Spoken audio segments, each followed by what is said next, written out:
उनके भी कर्म होते हैं, कर्म सबके होते हैं। जो भी जीव दुनिया में आया कर्म उनके भी होते हैं। दूसरा सवाल उसने किया, क्या गुरुओं को भी दुख सुख भोगने पड़ते हैं? कहने लगा कि मैं, अब उसने बताया तो नहीं, लेकिन उसकी बातों से ये लगता था कि कोई अपने आप को कहता है कि मैं पूर्ण गुरु हूँ, मेरी सुरती सतलोक में पहुंची हुई है, मैंने शब्द को सुनता हूँ और प्रकाश को देखता हूँ कि अगर कोई ऐसा गुरु है उसको कोई रोग लग जाए तो क्या वो उसको संत सतगुरु कह सकते हैं? मैंने उसका वो तो नहीं था, लेकिन संगत में ही जवाब दिया। मैं चिट्ठी भी मैंने इनको सबको पढ़ के सुनाई थी। मैं कहने लगा भाई बात सुनो, उसको चिट्ठी तो नहीं दे सकता, लेकिन उसको अवसर मिलेगा और ये सत्संग कभी टीवी पे सुनेगा तो उसको जवाब भी मिल जाएगा। मैं कहता हूँ संतों को तो ज़्यादा दुख और भोगना पड़ता है। क्यों भोगना पड़ता है? एक आदमी जो दूसरे के काम करता है और उसका काम करते करते उनके काम का वजन और कौन लेता है, लेकिन संत उसको दुख करके दुख नहीं मानते हैं, एक कारण। नंबर 2, संसार के जीव तो अपना पीछा छुटाना चाहते हैं। किस प्रकार पीछा छुटाते हैं? मैंने देखा है कि अगर हम सरकार से, बैंक से या किसी से लोन ले लेते हैं और वो लोन जब देने का टाइम आता है हम नहीं दे पाते तो उसका गारंटर भी होता है। जब वो लोन दिलाता है तो बीच में एक गारंटर होता है जो गारंटी देता है कि हाँ मैं जिम्मेवार हूँ इसका। तो संत भी संसार में इन जीवों के जिम्मेवार बनते हैं। वो कहते हैं कि हाँ मैं तेरा जिम्मेवार हूँ और सतपुरुष के दरबार में तेरी सिफारिश मैं करूँगा, लेकिन जो अच्छे काम करना। लेकिन संसारी जीव हैं, भटक जाते हैं, नहीं शिथिलता इनके बुद्धि की भी नहीं, मन की भी नहीं। क्यों? अच्छे काम के लिए कितना प्रेरित करो ये लोग नहीं मानते। इनसे कहो कि भाई तू ऐसा कर तेरा जीवन बनेगा। अब हम कितना बताते हैं कि शराब ना पियो तेरा जीवन बनेगा। कैसे? शराब नहीं पिएगा, स्वास्थ्य अच्छा रहेगा, धन की बर्बादी नहीं होगी, खुशहाल रहेगा। अगर शराब नहीं पिएगा तेरे विचार ख्यालात अच्छे रहेंगे, परिवार में अच्छे विचार अच्छे ख्यालात और अच्छे तुम्हारा बोलचाल और व्यवहार होगा तो घर प्यार और शांति रहेगी। घर में जहाँ सभी सुखी रहेंगे तो अच्छा वातावरण होगा। तो जब शरीर पूरा होगा तो बुरी जगह में जाने का मतलब ही नहीं है, क्योंकि जो इंसान जिंदगी में जैसा करता है उसका परिणाम वैसा ही तो मिलेगा। जब हमने बुरा किया ही नहीं तो इसका मतलब है कि मैं तो ये यहाँ तक कहता हूँ कि ये जीव भूत और अपने भविष्य को वर्तमान में जीता है। भूतकाल का परिणाम तो हम जी रहे हैं, लेकिन हमारा वर्तमान भी तो हमारे सामने ही है। अच्छा नहीं करेंगे तो बुरा परिणाम होगा, अगर अच्छा करेंगे तो उसका परिणाम हमेशा अच्छा ही रहेगा। इसलिए भूत भी और भविष्य भी दोनों वर्तमान में जीते हैं हम। लेकिन जो अपने वर्तमान को ही बिगाड़ लेता है तो भूत की तो बात छोड़िए, उसने तो अपने भविष्य को भी बर्बाद करके रख दिया। इसलिए कहते हैं कि वो संत जब किसी की गारंटी करते हैं और वो जीव भटक के दुनिया के उल्टे सीधे कर्म फिर करने शुरू कर देता है, चलो उसका तो ये है कि जो गुरु के नियम को तोड़ देता है। प्रभु के रास्ते पर चलने वाला अगर गलत रास्ते चलता है उसका परिणाम आप गिने दिनों में देख लिया करो। ऐसे जीव हो कि उनको बहुत सजा मिलती है। सजा क्यों मिलती है? कि किसी को अज्ञान बस नहीं कही जाती है बात, उनको बैठा के और बड़े गौर से बताई जाती है कि अनजानपने में जो करता है इंसान वो गलती होती है, और बताने और जताने के बाद में अगर जो गलती करता है वो गलती नहीं होती, वो मस्ती होती है। वो जानबूझ के करता है तो जानबूझ के जो करता है उसको सजा उससे 1000 गुना ज्यादा मिलती है। तो इस रास्ते पे चलने के बाद में कितने दुख कष्ट जो आते हैं उनको समझो हमारी परीक्षा हो रही है। रास्ते में आने वाली बाधाएं हैं, मैं कहता हूं सही रास्ते पर चलो, आपको शराब पिलाने वाले मिल जाएंगे। क्यों पता मुझे, मैं पीता था, शराब पीता था, शराब गुरु की शरण में आया, छोड़ दी।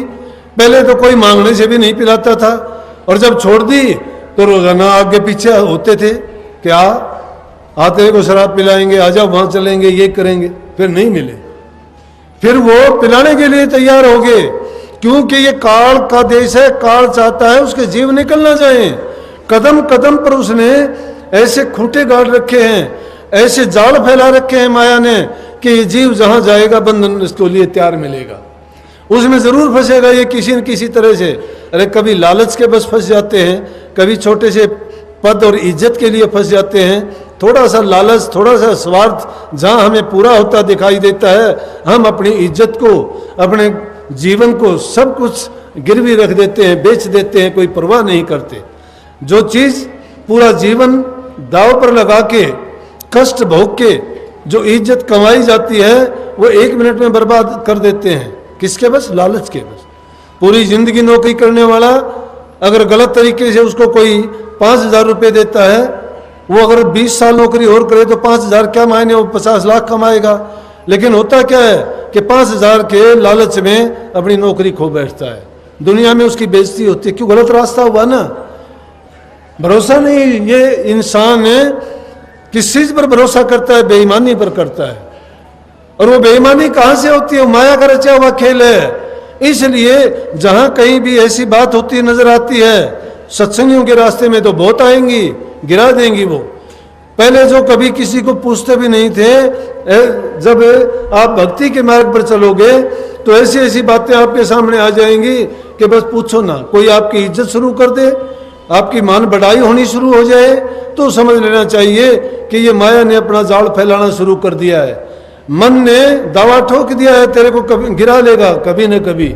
और जब उस तरीके को, उस बात को समझ जाओगे तो इनसे बच जाओगे। मैंने क्यों कही इतनी बातें? ये प्राइमरी चीज है भक्ति के रास्ते की। जब इन चीजों को आप पूरा नहीं करते हो, एक कदम भी आगे नहीं चल सकते। कोई डींग मारता है ना, कोई कहता है मैं इतना ध्यान में बैठता हूं और मैं ये करता हूं, वो करता हूं। ये अंधेरे में कोई चीज खोजने का प्रयास ना करो। सतगुरु जिसको मिलता है, गुरु रूपी ज्ञान जब का प्रकाश जब हो जाता है, सूर्य उदय होने के बाद अंधेरा रहता है क्या? कहीं नहीं रहता। इसी प्रकार से गुरु का ज्ञान का उजाला जब हमारे हृदय में हो जाएगा ना, फिर इन चीजों में ठोकर खाने की जरूरत नहीं रहेगी। ध्यान करना, मन को एक जगह पर स्थिर करना, लगाना, गुरु के नाम के आगे ठहरना इतना आसान हो जाएगा कि जब चाहोगे वही तुम्हारा ध्यान लग जाएगा, वही तुम्हारी सुरती ठहर जाएगी। देखते ही देखते तुम्हारा भजन भी, सुमरण भी और ध्यान भी, तीनों चीजें बन जाएंगी। लेकिन कब बनेंगी ये? पहले पाक साफ हो जाओ, पहले अपने आप को इस योग्य बनाओ। जो जरूरी योग्यताएं हैं उनको पूर्ण करो। उनको पूर्ण करते नहीं हो, बात बनाते हो। ऐसे गुरु हो गए, ऐसे शिष्य हो गए जिनको ना पूरा ज्ञान मिला, तो पूरा ज्ञान कहां से देंगे? अरे जिसको खुद को पूरा गुरु नहीं मिला, जिसने कभी गुरु की सेवा नहीं की, गुरु का संग नहीं किया और गुरु का सानिध्य में रह के उनकी रहनुमाई में कभी नाम की कमाई नहीं की, वो चाहे कितना भी बड़ा बनना चाहो, किताबों में पढ़ने से ज्ञान नहीं होगा, अज्ञान है वो। स्वामी जी महाराज ने लिखी है, अगर कोई 4 बात सीख के सोचता हूं मैं ज्ञानी हो गया, मुझे ये मिल गया, वो मिल गया, कुछ नहीं है। कैसे? वो कहते ए विद्या तू बड़ी अविद्या, ते संतन की कदर न जानी, संत केवल प्रेम के सिंधु तुम उल्टी बुद्धि की चढ़सानी। जो बुद्धि की बात करते हैं, तर्क वितर्क करते हैं इधर उधर की, कबीर साहब ने इसको बिल्कुल नकार दिया। कबीर साहब तो कहते हैं, तुम कहते हो कागज लेखी, मैं कहता हूं आंखों देखी। तुम कहते हो उलझावन आ रही, मैं कहता सुलझावन आ रही। प्रभु की भक्ति सुलझाने वाली है। दुनिया की बातें, ग्रंथ पंथ जितने हैं अच्छी बातें बता देंगे, सही शिक्षा वो दे देंगे, लेकिन उनके पास नाम का भेद नहीं है। नाम जो वर्णात्मक नाम है, जो पढ़ने लिखने में आता है, जो अक्षर ज्ञान है, वो किताबों में मिल जाएगा, जबान से बोल के भी बता देंगे, लेकिन यथार्थ वस्तु कहाँ मिलेगी? जिंदा गुरु से मिलेगी।